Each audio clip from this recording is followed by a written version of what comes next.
Have you ever really thought about what happens inside your brain when you learn something? I mean, really learn it. It's not just a simple case of in one ear and, well, staying there.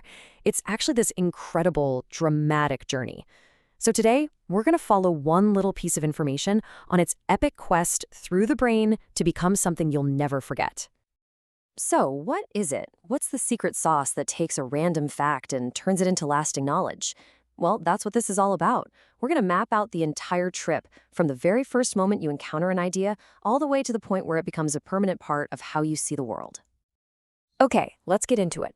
Before any new information can even begin to be learned, it has to get past two really tough gatekeepers in your brain.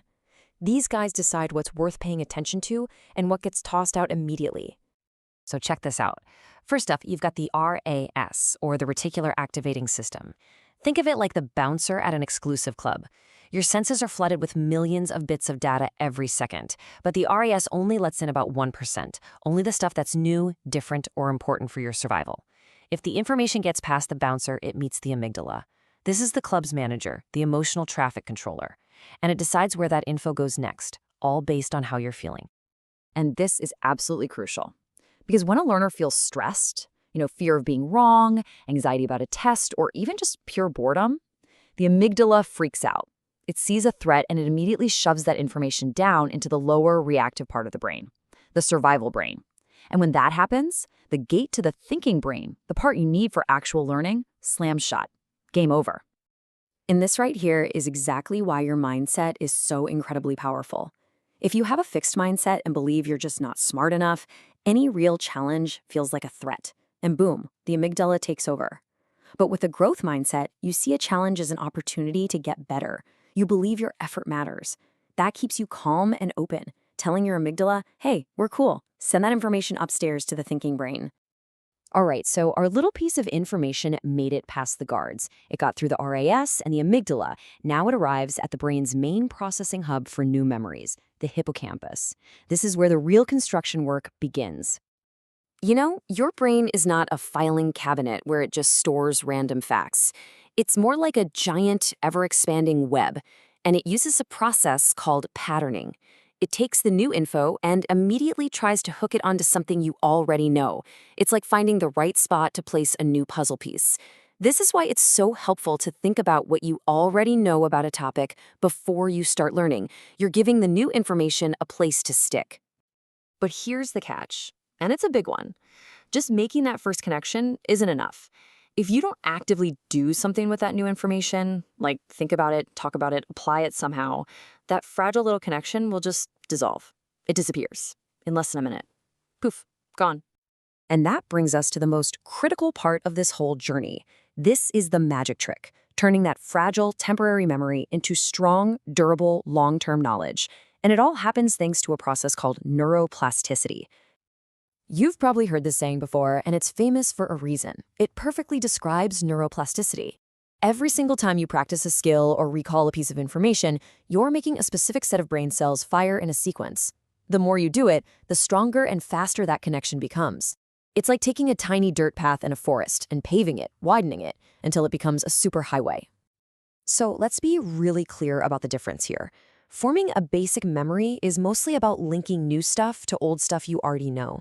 But creating new learning is a much more active process. It means you have to mentally play with the information, build those durable brain highways through practice, and then be able to use that knowledge in totally new situations you've never seen before. This is exactly why simply memorizing a list of facts for a test feels so useless later on. It creates these flimsy, isolated little circuits in your brain that don't connect to anything else. Real deep learning happens when you engage with the material, when you build a rich network of connections that you can access from all different directions. Okay, so we've seen the whole biological journey. We know what it takes for information to survive and thrive inside the brain. So the big question is, how do we use this? How do we actually design experiences that create deep, unforgettable learning? Believe it or not, video game designers are absolute masters at this. They hook into the brain's natural reward system perfectly. First, they give you a clear goal you actually want to achieve. Then, they give you a challenge that's in that sweet spot. Not so easy you get bored, not so hard you get stressed. They give you constant, instant feedback so you know how you're doing. And every time you level up or make progress, your brain gets a little hit of dopamine, that pleasure chemical that says, yes, do that again. Another huge piece of the puzzle is remembering that we're not all wired the same way. People approach learning from different angles.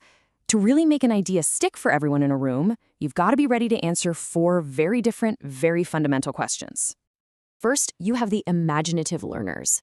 Before they can even begin to care, they need a personal connection. They're always asking, why is this important? Why does this matter to me? Then you've got the analytic learners. They want the details, the facts, the expert knowledge. Their big question is, what is this all about? What do I need to know? Next are the common sense learners. They're very practical. They want to roll up their sleeves and see it in action. They're always asking, how does this work? Let me try it. And finally, we have the dynamic learners.